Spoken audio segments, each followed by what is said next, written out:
Okay, so good morning, everybody. Allow me to begin by greeting all the participants in today's session, by greeting the organizers, by thanking for the kind invitation that they sent to me to be here to promote the discussion and to present the speakers for the next session. After this great lecture, opening lecture by Professor Pragata, about the topic of today, artificial intelligence in medical practice, we are going to have now two interventions. The first one about artificial intelligence adoption by medical professionals, and it will be Professor João Valente Cordeiro, that comes from the National School of Public Health from Nova University. Now, Professor João Valente Cordeiro holds a biochemistry degree by the Faculty of Sciences of the University of Porto, a PhD in biochemistry and virology by the University College of London, and a law degree, I think you collect degrees, by the Faculty of Law of the University of Lisbon. He is a health law and ethics professor at the National School of Public Health. He is particularly interested in ethical, legal, and social implications of science and technology. He has conducted scientific research in several labs in different countries, for example, in the Institute for Molecular and Cell Biology of Porto, in the Molecular Medicine Institute of Lisbon, but also in the Netherlands Cancer Institute and in the London Research Institute, and is a member of several ethics committees and even member of the Ethical Council of Nova University. I will not read all your curriculum because we have a limited time, so I give you the floor for your presentation. Thank you so much. And please keep to the 20 minutes that were allocated to you. I'm a little Germanic on that, okay? Yeah, on the time. Okay, perfect. Okay, is this okay? Can you hear me? I think this is the day where I'll find out that I really need glasses, because this is going to be, I think, a bit challenging. So let me start by thanking the organizers, in particular Professor Vera Lúcia Raposo, for the opportunity to speak in this very interesting and insightful BioMed-AI summer school on such a relevant topic and to such a diverse audience.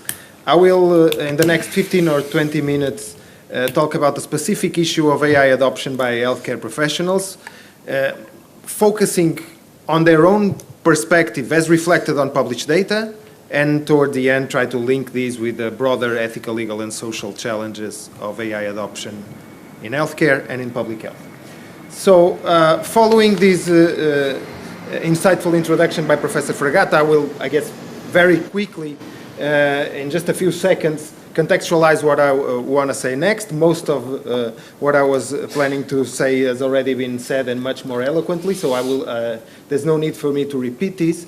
Of course, we know by now that AI has started to permeate different areas of society.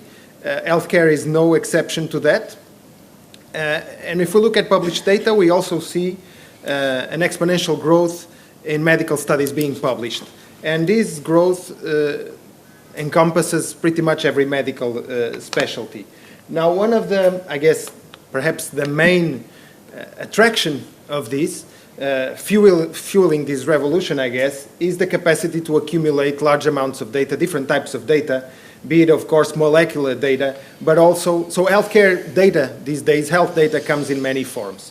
We have obviously the classical clinical files data and electronic health records, but we also have patient-generated data that then needs to be interpreted, environmental data, which is very important for public health, and this gives rise to a series of opportunities both in healthcare and in public health, precision medicine initiatives, as we've just heard, remote healthcare delivery, even digitally based interventions. And it would be, I guess, not very smart to consider this revolution without taking into account the perspective of the workforce, which will be gradually affected by this wave, is already being affected, the healthcare workforce, I mean. And there's several estimates for this. This is one of the most cited these days. It's for the NHS, the Topol Review in 2019, that tries to estimate, following a series of qualitative studies, what is the impact of different healthcare innovations, directly AI, it's there on the list, but there's also innovations that are indirectly affected or fueled by AI these days, And these affect the healthcare workforce in different ways and grades throughout time in the next few decades. And it's, I guess, advisable from the part of decision makers to consider in advance, I guess this is perhaps not the most common, but consider in advance in order to devise the proper policy what this impact might be and the scale and speed at which this will happen. So we became interested in understanding what the perspective of healthcare professionals is. And we set out to study this. And when we began to study this, a study had come out on, published in Frontiers in Medicine, a two-stage study, a systematic review that reviews other scientific studies, and a second part of the study based on a questionnaire. So the systematic review covered a lot of different studies in different parts of the globe, and there were respondents, medical professionals, and students responding to this second part of the questionnaire in almost 40 different countries. And obviously we don't have the time to go through all this data, but the results that came out was a high awareness of the relevance of clinical AI, but a low knowledge and a low use. So professionals, in this case physicians, refer to not knowing enough about it, but wanting to know more.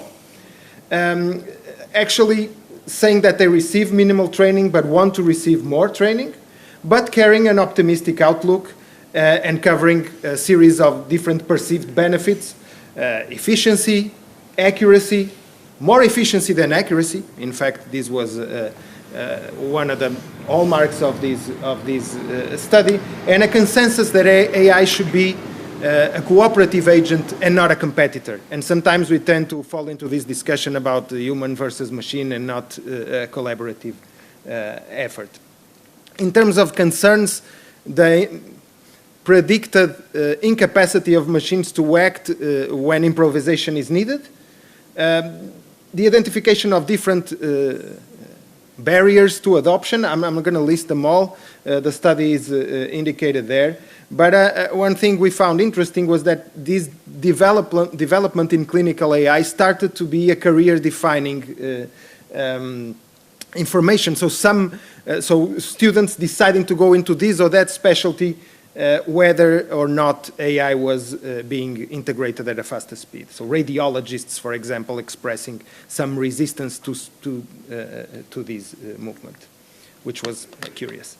The second part of the study was, as I said, a qualitative study, and again, reinforced the first part of it, high awareness and low knowledge, high acceptability and predisposition to adopt, better perception regarding efficiency than accuracy, and a favored idea of cooperation. Now, I'm moving through the study because I cannot really explain all the data here, but one final note that I would leave surrounding this study before I move on to the study that we did is this difference that they tested, and I think this needs to be explored toward the future, picking up on what was said before on the discussion here, the difference between practicing physicians and medical students. And they discovered some very interesting differences here. Curiously enough, practicing physicians being more optimistic and more willing to learn than medical students about this. And this really surprised us when we read it. I have no explanation for this. We would need to look into more studies to see if this really holds true everywhere. I don't know, but it is a pretty large sample and diverse sample. So future avenue for research, I guess. Our own study conducted here in Portugal, we had the collaboration of the Portuguese Medical Association, and we sent out a survey to every licensed physician in Portugal, and we obtained more than 1,000 responses.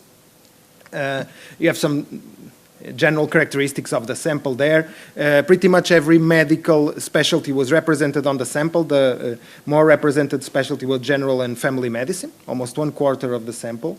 And regarding specifics about AI, our sample our respondents expressed an intermediate knowledge about AI. So 57% said that they knew a bit, but not much, which was, I guess, something that really didn't surprise us at all, considering the past data. When we look at impact and potential use of AI, a high agreement that AI carries with it great potential and it's very relevant. Specifically, I don't know if you can read from there, probably not.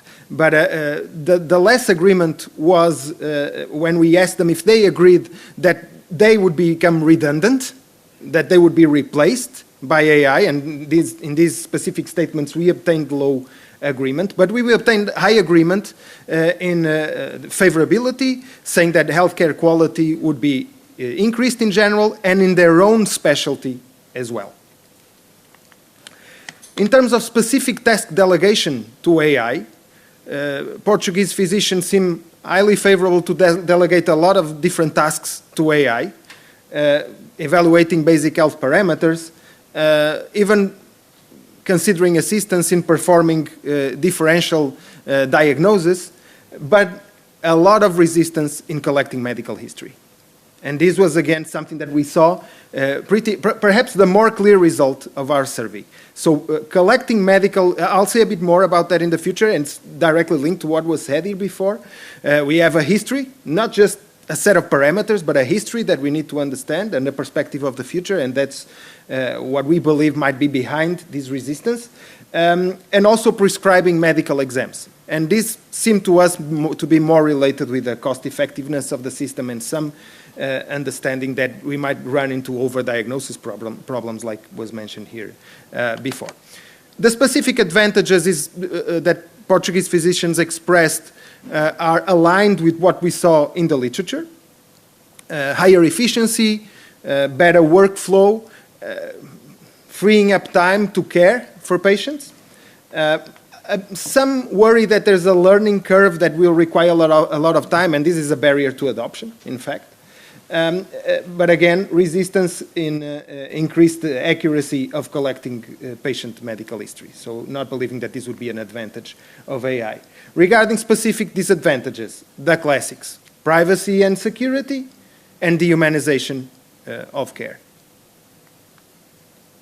We can explore some more of these results in a while if you're interested.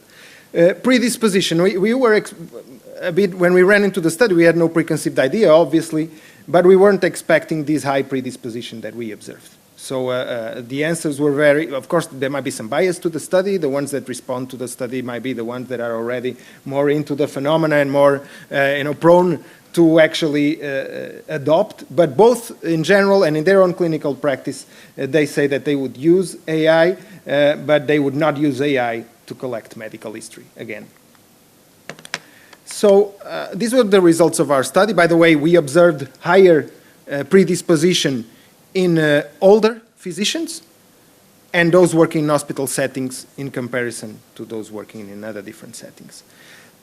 So we then wanted to contextualize this, and I'll just very briefly illustrate some data, show some data related with other samples. So this is a study that was a systematic review conducted on different studies in different countries with healthcare professionals, so not just medical doctors, but specifically in mental health care, which is usually an area of healthcare that carries its own challenges, of course, and where the AI integration might be more problematic for obvious reasons. And when we listen to healthcare professionals working in this area and we look at the studies, the different studies, and this is a systematic review of these studies, we find some pretty clear optimism as well, and some high predisposition to adopt. The main concern is that it might affect the therapeutic relationship. So again, the doctor-patient relationship and the trust that is necessary to be established there at the core of the concerns of medical doctors. So in the last few minutes, I'll just first say that there's a lot of work to be done, and even the ones that are, maybe in love with the more technical aspects of these types of study, they find solace in studies like the one I am citing here. This is using technology adoption models, data science methods, to really estimate what are the predispositions for adoption of technology. I'm not going to go into this, it's not my area. I'm just mentioning these because it's really an area that is growing a lot, and if you want to know more, colleagues, for example, Professor Tiago Oliveira at Nova IMS is doing a lot of work on this. And of course, this needs to be compared with the position of patients and people in general. And not just that, but what healthcare professionals believe are the beliefs of patients. And sometimes what healthcare professionals believe are the beliefs of patients does not really correspond to the actual beliefs of patients. So there's a lot of work to be done here. Patients seem to be, and this is a study with 600, just as a sample, 600 respondents in the US, seem to be, again, comfortable with the use of AI outside this therapeutic alliance, but within that more internal sphere of the doctor-patient relationship, there's more resistance. So we can envisage AI as an administrative tool, as an assistive tool, as an advisory, or as an autonomous agent, like we have seen here in this specific study. And so complete autonomy, there's more resistance to these, of course, and the doctor-patient relationship being the core one, the core resistance. Now, in this final, I guess, 2 minutes, I will try to link to, and we can discuss more afterwards, but I'll try to link to some answers that have been put forward. Now, this is a model that was just published in 2024, and it's based on trust and reliance. Reliance of medical professionals and patients on medical AI, but trust between medical professionals and patients, not letting AI interfere with that core relationship of trust. And then this translates onto a framework of specific actions at different stages of AI integration, from development to implementation, full implementation, and some commands that are obviously need to be implemented by ethics, some by the law.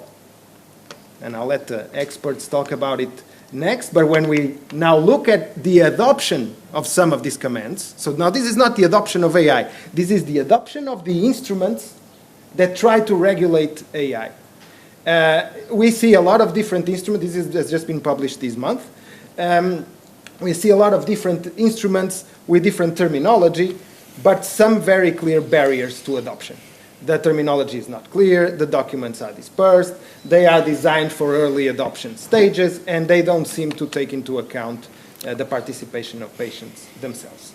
So to finish, the ethical, legal, and social challenges of AI are broad. They are hybrid in nature. We cannot really say that this is an ethical challenge but not a social one, or vice versa. So they have an hybrid nature, and they are all-encompassing.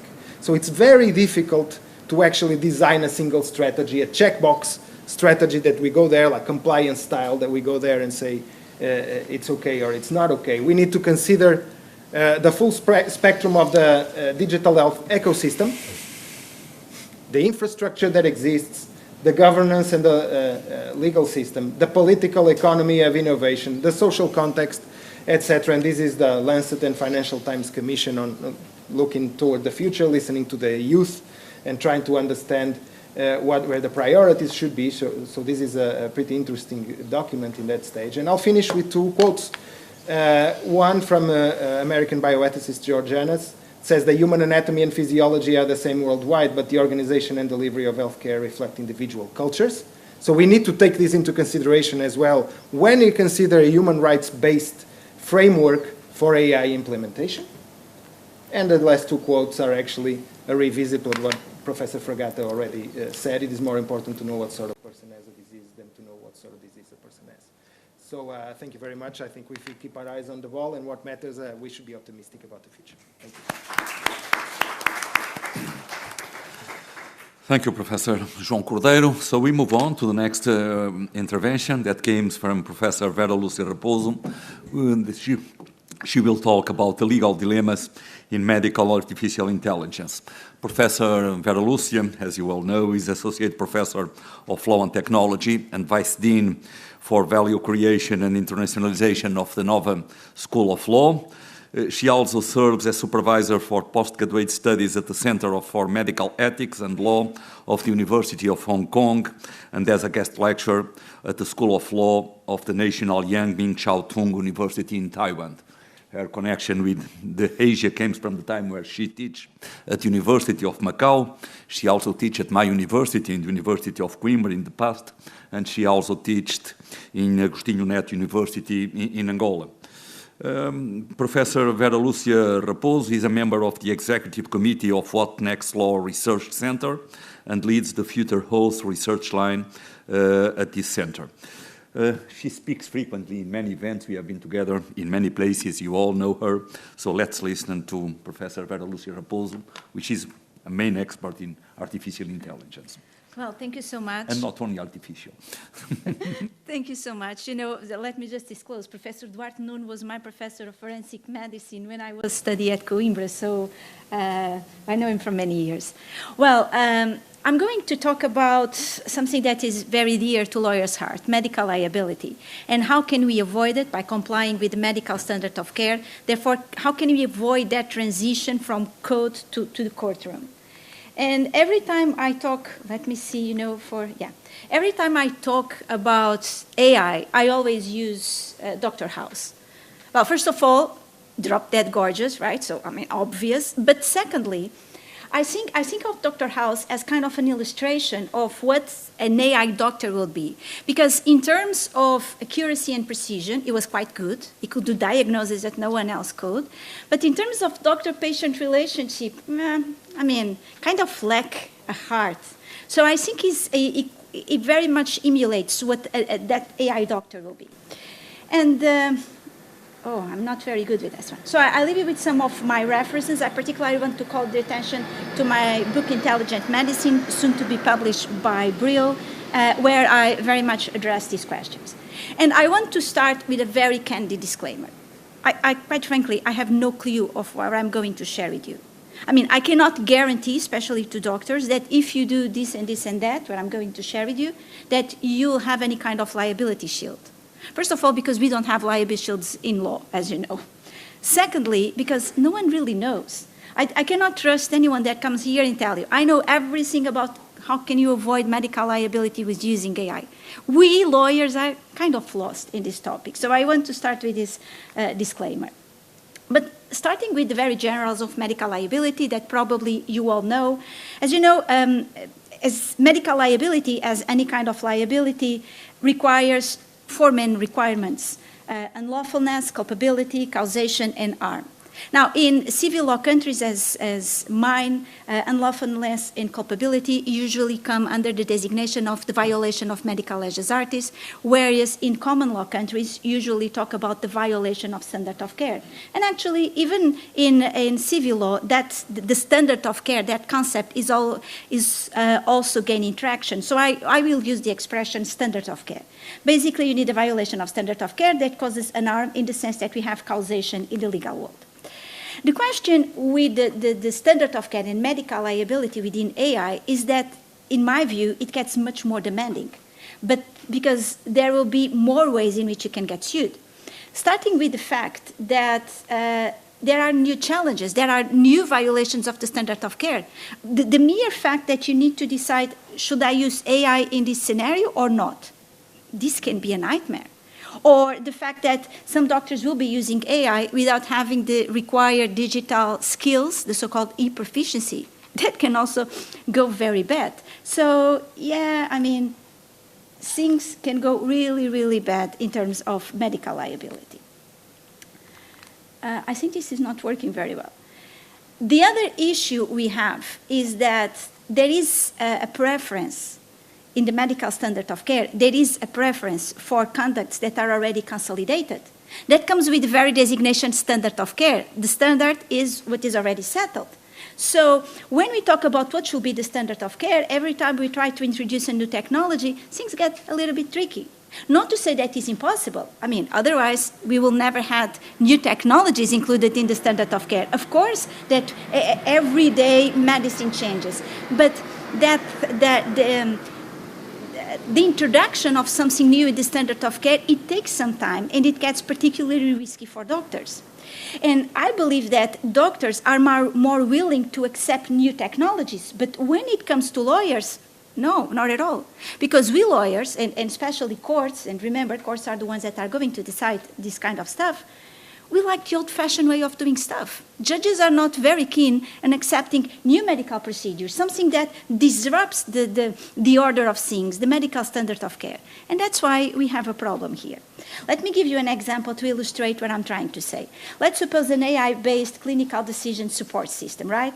And let's suppose the recommendation of the AI system is in line with the medical standard of care. I would say that in this scenario, there won't be much problem because by following AI recommendation, doctors will be at the same time following the medical standard of care. So, I mean, they are kind of protected in a way that we can have protection in the legal world. However, now imagine the opposite scenario. Imagine that the AI recommendation goes diametrically against the medical standard of care. You have a huge problem here. Because let's suppose that the doctor decides to follow AI. The patient suffers some kind of harm, the case goes to court. The judge can always say, hey, doctor, why have you followed this so complex and disruptive technology that we don't know very well? Why didn't you follow the established medical standard of care? You were reckless, and therefore you were negligent, violation of the medical standard of care. Now let's suppose the opposite scenario. The doctor decides to go with the standard of care and not considering AI recommendation. Again, the patient suffers some kind of harm, we end up in court. What if the judge say, hey, doctor, why have you followed like this traditional conduct? If you have this new technology that is so good, why haven't you followed that? Are you not aware of new technologies? Are you far away from these new developments in science and technology? You were lazy, therefore you were negligent, violation of the medical standard of care. So, yeah, I mean, it gets tricky anyway. There is not safe conduct there. And as someone much wiser and much older than me has said, difficult times lie ahead. But this will be transitory because in the future, and I believe this will happen in the near future, AI will be part of the medical standard of care. And when that happens, things will completely change. Because in this scenario, I do believe that doctors will be protected, well, in the way we have that in law, by following AI recommendation, because AI will be the established standard of care. And no matter how unconventional will be AI recommendation, even no matter if the patient suffers a negative outcome, because this in itself does not lead to medical liability, just by following AI, the doctor will be following the medical standard of care, and therefore it will be kind in the safe place. Not to say that the doctor will disappear and AI will take the lead. I do believe that the doctor will always be the main actor in this scenario. The final decision, it is up to the doctor. I want to make that very clear. But AI, as any other tool that doctors use, will be assisting doctors and enhancing their performance. But this, however, is in the future. Now, let's get back to the present. Let's do the opposite travel of Michael J. Fox. Because in the present, we are not there. In the present, what we have is that AI is still not part of the medical standard of care. And what I have been doing in the last couple of years is trying to define what kind of guidelines should doctors follow, especially in this intermediate period, which it's very blurry and we don't know very much where AI sets in the medical standard of care, to try to help doctors to avoid medical liability lawsuits. And what I'm going to share with you is the conclusions of my studies. So I decided to bring you here 3 particular scenarios that I believe are tricky for doctors when using AI. First one. When should the doctor trust AI?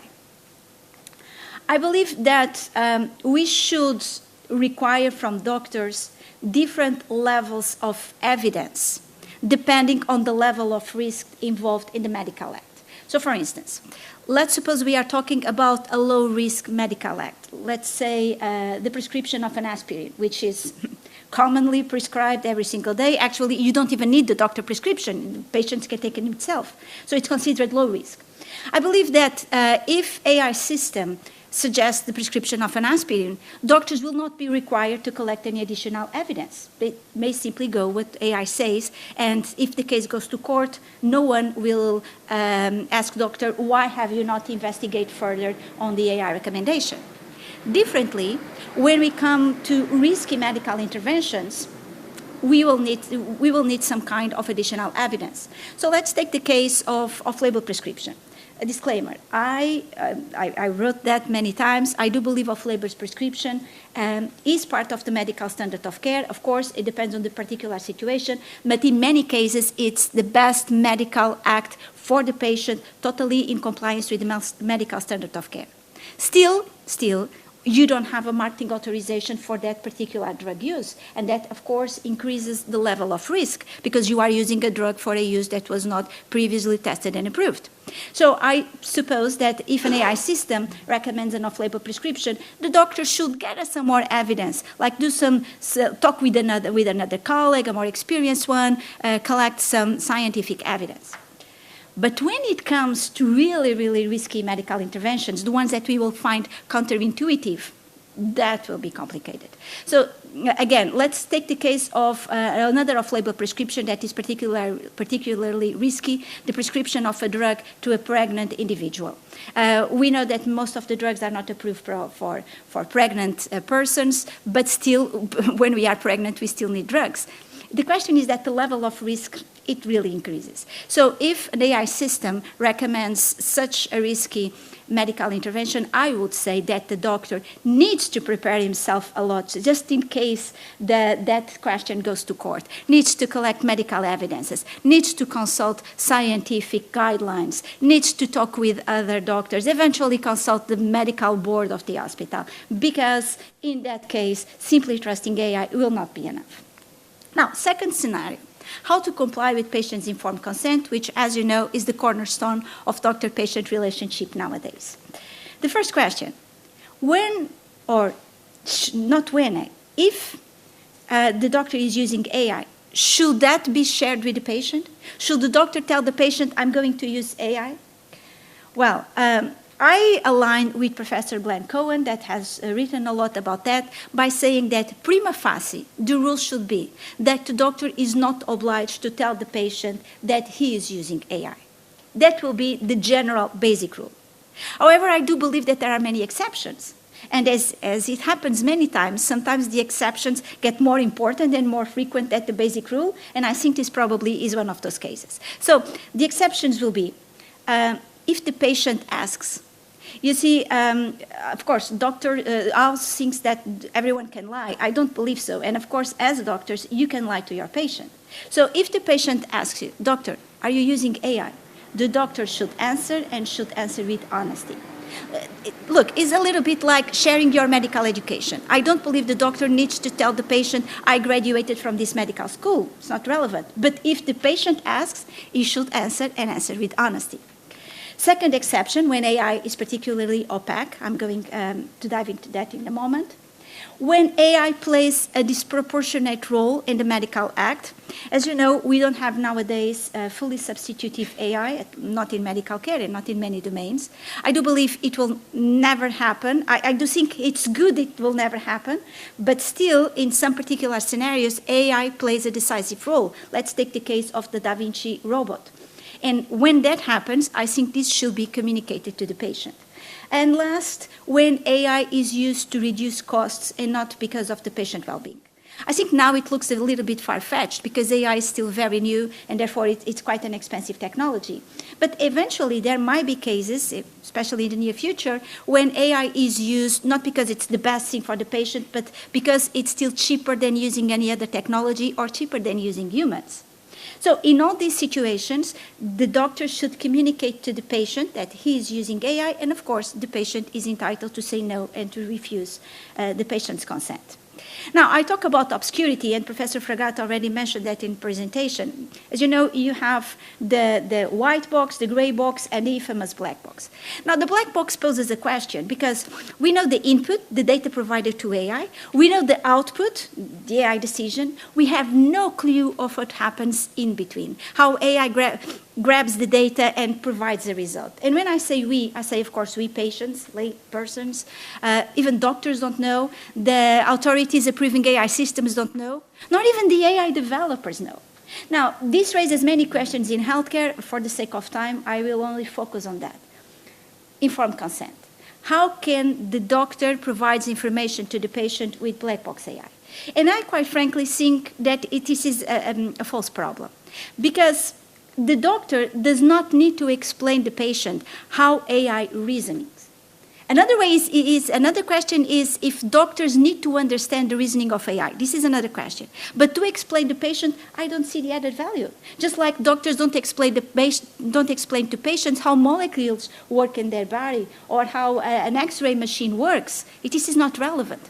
What doctors should communicate to the patient is, look, this is an opaque AI. These are the main weaknesses of this technology. These are the main risks that you incur while I'm using this technology. And these are the reasons why I decided to use this technology instead of something else. And even with black box AI, this kind of information can be provided to patients. So I don't see there is any particular issue with patient-informed consent with black box. And finally, last scenario, again, something that Professor Fragata was addressing, how to develop an empathic relationship with your patient while using AI. You know, if you have small kids, you probably watch this movie. It's called Del-E. It's a very tender movie about very cute and empathic robots. Again, it's a movie. Because in real life, it's nothing like that. In real life, these are robots. This is AI. It's very cool. This is everything but empathic. Because empathy is something that is purely human. Only we, the humans, only we have empathy. That being said, we all had the experience in going into the doctor's office, and he don't even look at us because he is frenetically typing in the computer. Now, this is not doctor's fault. In a way, this is lawyer's fault, because we have been telling our doctors, you need to register everything in the patient's clinical record, which is in the computer, because it's an electronic health record. Because if you don't do that, you probably will be violating some guidelines. If the case goes to court, you have a huge problem. There can be a presumption of fault. So awful. You need to register everything. But of course, the doctor has no time to listen to me, to look at me, and at the same time includes all this information. So it's not the doctor's fault, it's the scenario, but the level of empathy in the human side is decreasing. Of course, that could be done by AI. You could have an AI system that records everything and automatically inputs that in the patient's health record. And that will be great because doctors will have more time to listen to patients. We'll have more time to go around with patients and to dedicate to the human part of medicine. And I think that is a good point in favor of including AI and helping doctors to have a more empathic relationship with their patients. And another thing on the part of AI. AI now has something that has the capability of doing emotion analysis. For instance, by using facial recognition technology, by analyzing the tone of voice, analyzing the very words being used, AI can know if the patient is very nervous, is anxious, is with fear, is mad, is lying. And AI can also adapt its behavior to the state of mind of patients. Now, I did a very interesting experience with my ChatGPT. I tried to emulate what will be a conversation between a patient and an AI doctor. And if you see, I have the same problem with João. I need to go here because I don't see very well. I said, I'm very sad. And AI tries to give me some comfort. The ChatGPT tries to help me. And then I ask, but do you understand what I'm feeling? And the ChatGPT says, yes, I understand. Of course it doesn't understand. It's a machine. It doesn't understand. Still, it's an emulation of human empathy. And you may say, this is totally fake. Yes, eventually it is. But still, it's probably better than some doctors that we have nowadays.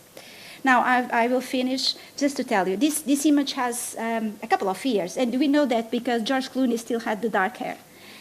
By that time, like having a camera in the hospital will be like the peak of technology. Now, come on, now we have robots, we have ChatGPT, we have so many AI systems. And I do understand that for you doctors, it's complicated.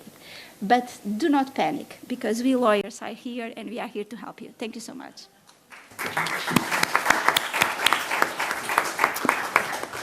Thank you, Vera, for this very insightful presentation. So unfortunately, we only have 20 minutes for discussion, and I'm sure that everybody wants to put questions. I myself already prepared 2 or 3 questions, and I will put them if no one wants to begin, but we already have a question from there, so I will keep my own for the final.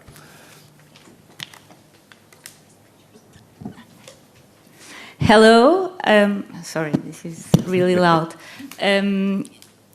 My name is Carmo Valente, and I'm from CUF. And you mentioned an interesting point, which is on the top of the issue now, which is voice recording during appointments. So my question is, do you think that we need to ask the consent for the patients to record their voice? Because doctors can do the appointment without recording the voice. So if you are capturing an important data, which is voice recording, can we dispose this consent just by justifying that we need the voice record for a better healthcare practice? Yes, thank you so much for your question. I have not addressed that because I was urging with time. But yes, needless to say that if you are going to record the voice, the GDPR, yes, it poses some questions. I don't find it the legal ground that you can find. The legal ground of the processing of personal data to provide healthcare will apply here, because you are not recording the voice to provide healthcare. It will be to provide a better healthcare. So yeah, you will need to request consent, of course. You can tell your patient, look, there are 2 ways. Either I do it myself and probably I cannot give you all the attention you require, or I record your voice. But yes, you will need consent for that. Please. Okay. Hello, good morning, everyone. My name is Daniel. I am a medical doctor and also a lawyer. I thank the panelists for the wonderful presentation. I would like to point out something about the black box issue, black box concern. I think that explainable AI, when we talk about explainable AI, it's not a solution for that problem, because explainable AI is about surrogate models that try to mimic the black box one. So I think we have to learn how to trust black box models, and I think that's a key point for liability and a key point for professional adoption. So it's something that's really, really important. So how do you think we can learn and how we can use these black box models, as we know that this will be the most promising one in medical field and the healthcare sector? Thank you. Is this for me or? Who wants to answer? Well, thank you so much, Danielle. It's really interesting because I just finished a paper on that. I know many people say that we should not have black box AI in healthcare. I totally disagree, because as you mentioned, the most promising AI that we have right now in healthcare is a black box, and as you said, explainability. I mean, it's better than not having anything, but it does not solve the issue. My take on that is that black box AI is not the only black box we have in medicines. How many drugs we have nowadays that we have no clue how they work in the human body? Not even the pharmaceuticals knew. And there are many papers about that we don't know how the molecule interacts with our molecules. So we already have that. Of course, that with drugs, there is something different, because they are submitted to clinical trials. And at the end of the clinical trial, you know that the drug is safe enough and efficient enough, and that's why we launch it to the market. So I believe that if we could create a framework in which we use clinical trials on a large scale to black box AI, this will enhance that trust that we so much need. Because I might not know how AI works, but if I know that 99 times out of 100 AI is correct, I don't need to know. I don't know, João, what's your opinion about that? Yeah. Okay, this is working. Yeah, I agree. I would just like to add that even though we might not know the mechanism, if there's ample evidence that it works, what we might do to try and mitigate some of the issues and the challenges there is to have enough professionals with knowledge from different backgrounds that try to explain the basics, where the certainty is within the limits, where the uncertainty really is. But I agree that we don't need to know the full extent of the mechanism of how it reached the decision. But hiring people and finding people with these different skills is really complex, and it's actually one of the main barriers to adoption of AI and adoption of AI guidelines, because there's not enough people to explain it. And just one note, according with the AI Act, medical devices will be high-risk AI, and for those, explainability is required, so we do have a problem with that. Okay, we have several other questions in line, please. My name is Maria Sharkova, and I'm a PhD from University of National Edwards Economy in Bulgaria. And I'm particularly interested in medical liability because my PhD is on medical liability. So I have this question: do you think there will be difference in medical liability, whether depending on whether artificial intelligence is considered as medical device or considered as a service, for example, the decision support software?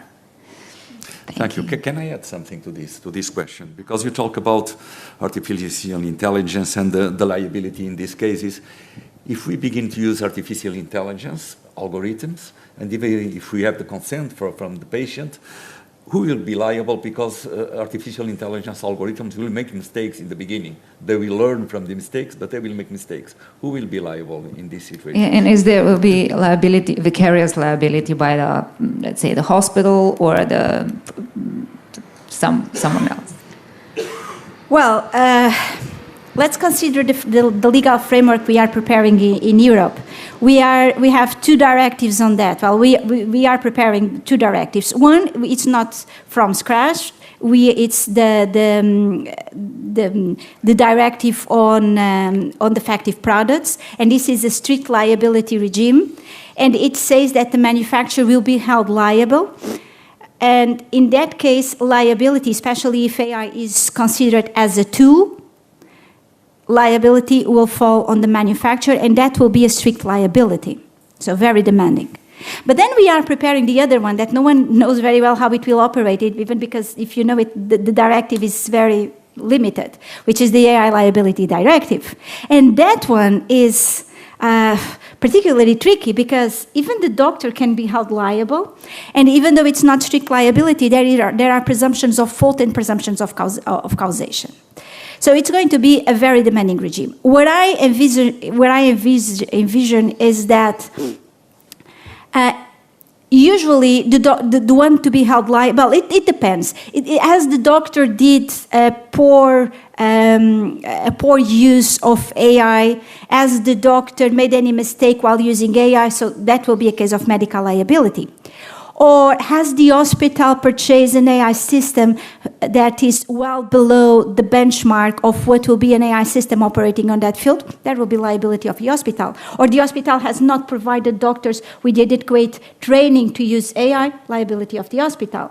But in most cases, and I think that this is the tendency in the EU, in most cases liability, I suppose, will fall on the manufacturer, which is not also a very good solution because this will jeopardize innovation in this field since its strict liability is very demanding. So my take is that probably you should have a mechanism of socialization of risk where you have a fund, because in the end it's a win-win situation for everyone to use AI. Thank you. We have more questions. Please keep the question short because we are short of time and there are many people asking to put questions. Hi, I'm John Pavlopoulos from Athens University of Economics and Business. And I wanted to comment on the next. Large language models are being trained or instructed to respond the way people want to see, want to read. So this is why we kind of accept them nowadays. And on the other side, I guess for hate speech, for example, legal experts may disagree. There is some kind of variation. For the same case may yield different result.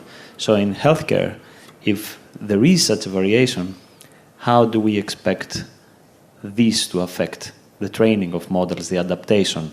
So the question is there variation in legal experts in healthcare? And if there is, how could we make this actionable for models? Thank you. I think this is for João. The answer thank you for the question. The question regarding variation between legal experts, I think there's no doubt there is. So how to transfer that onto the training of large language models is really a tricky one because, we run again into the same issue of how to explain. So we need some basic literacy. We need a common ground. And unless we...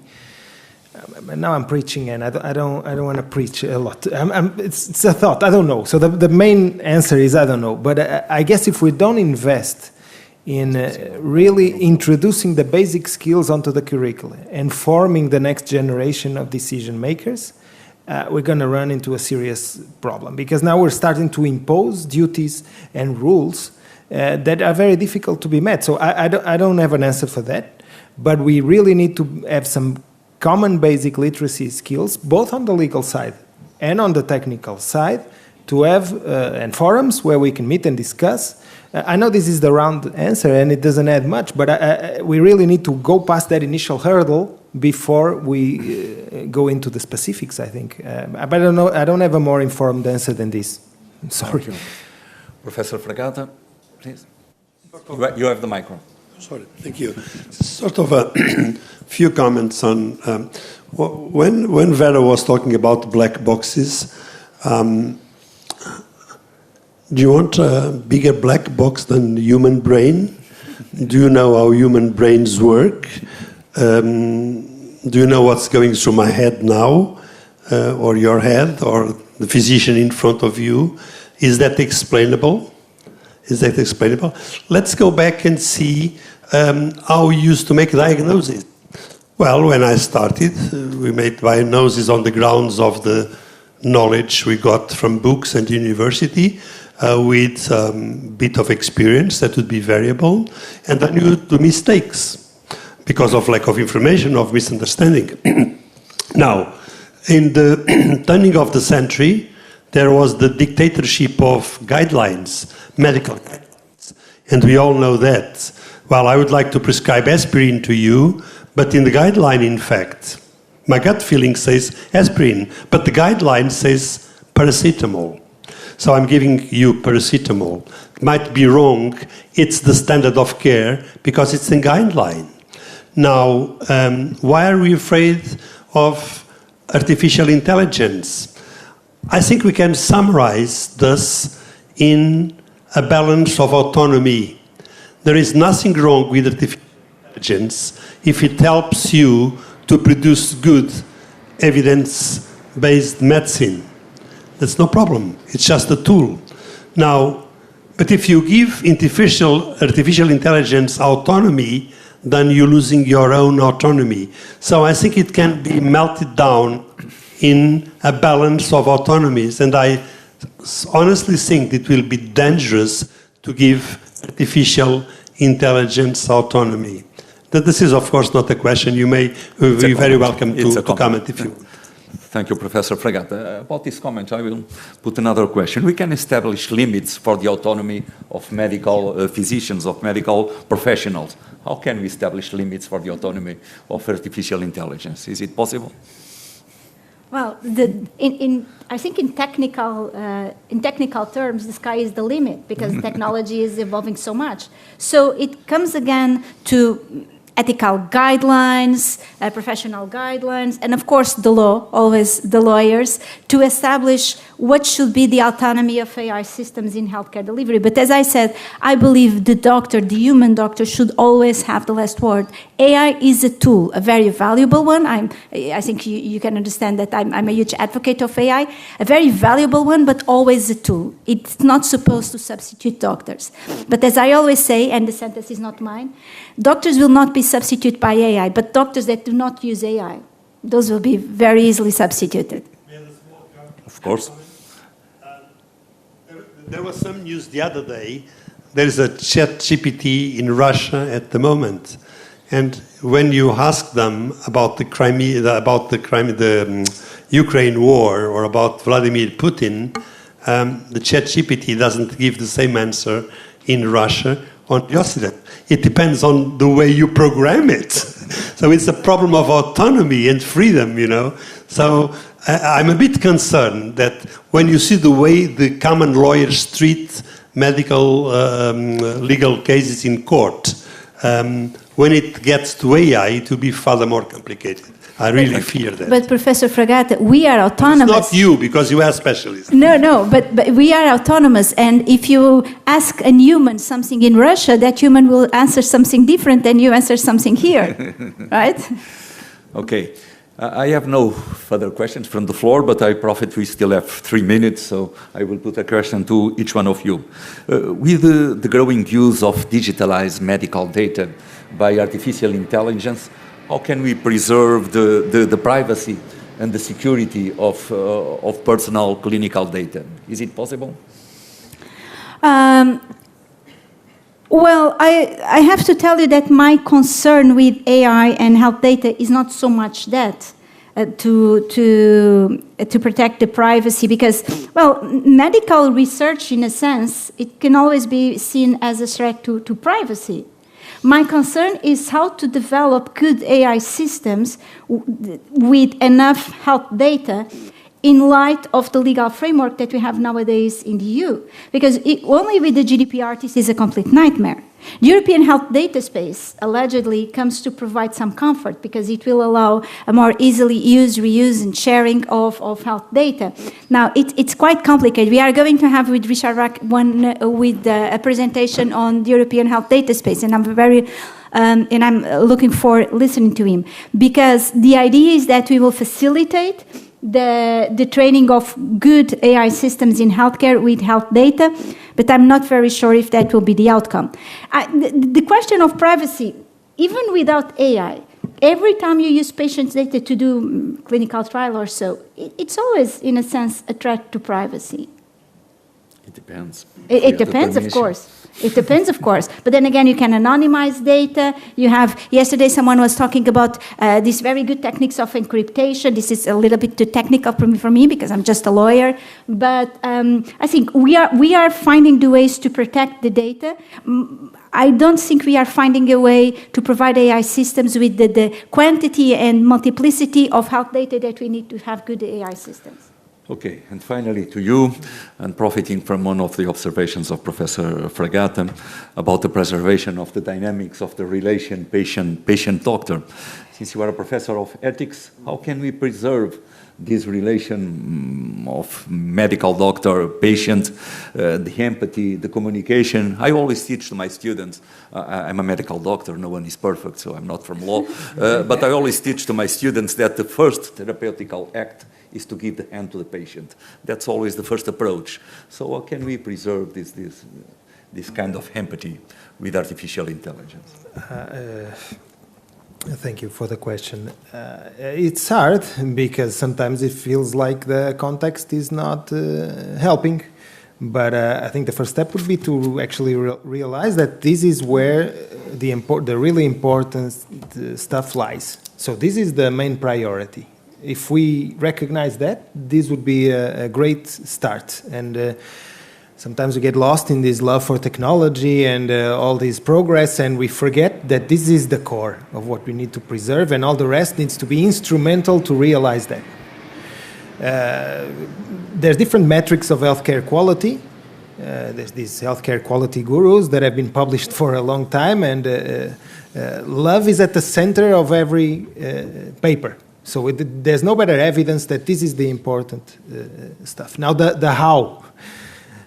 If everything else needs to be instrumental, we need to maybe redesign the infrastructure, the medical spaces, the timings, the schedules. Everything needs to revolve around it.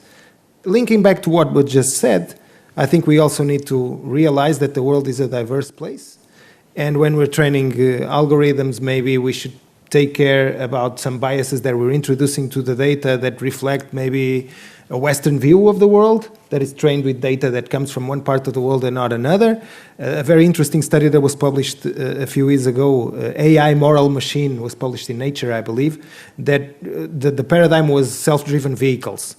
We can study the transfer toward an autonomous healthcare AI algorithm. And it was clearly found that if we wanted to program a machine that would operate on a street in South America, we need to consider values differently than if this machine would be driving in Japan. So it really depends culturally. So there's some things that are universal, of course, but there's some other things that are highly diverse, and we need to make sure that we factor those in as well. I don't know, I don't have a magic answer for that, but I think if we all realize that that's where the importance lies and don't lose sight of it, I think this is a great start. Thank you so much. Okay, we are already 1 minute in advance for the time that we should finish. It's now time for a coffee break. So once again, thank you all for your presence in this session, and particularly thanks to the speakers. Thank you so much.